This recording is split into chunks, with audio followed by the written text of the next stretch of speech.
So now we're ready to take the compactor off the machine. To do that, we stretch the boom all the way out there as far as you can so that the couplers there on the side of the boom are within reach and you're not struggling to reach them.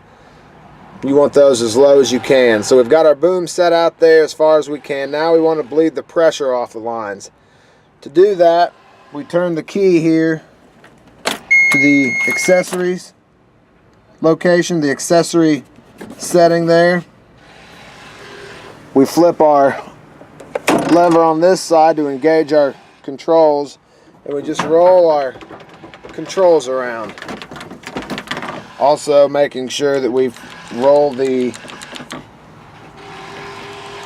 rocker switch that engages the plate compactor.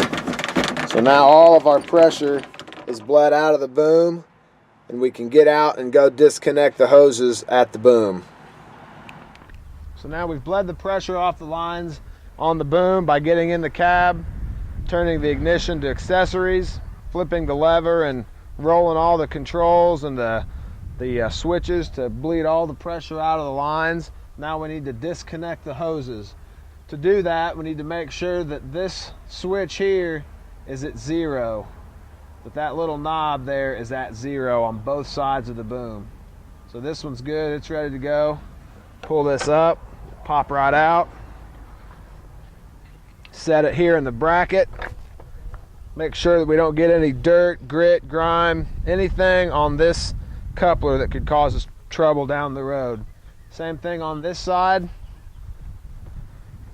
Make sure that we're at 0. This one's good. Pop it off there. It's important that we hook these hoses back up.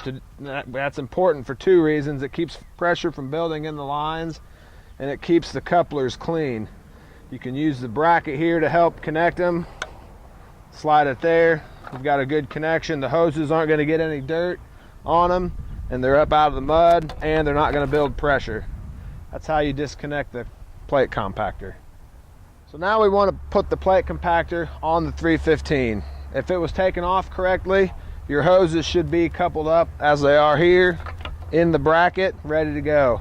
So you take it apart, you pull the sleeve back, pop right off there. Need your crescent wrench.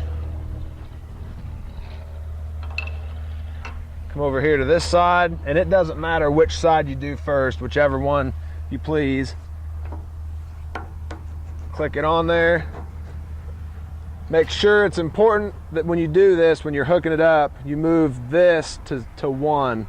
If you're taking it off, it needs to be at 0. If you're putting it on, it needs to be back at 1, like that. So that side's hooked up. Now we'll go back to the other side. Same thing. Slide it in there. Pull your sleeve down. Make sure it's in there. And then make sure you flip your valve to 1. Again, if you're putting it on, it needs to be on 1. If you're taking it off, it needs to be on 0. Now we're ready to use the plate compactor.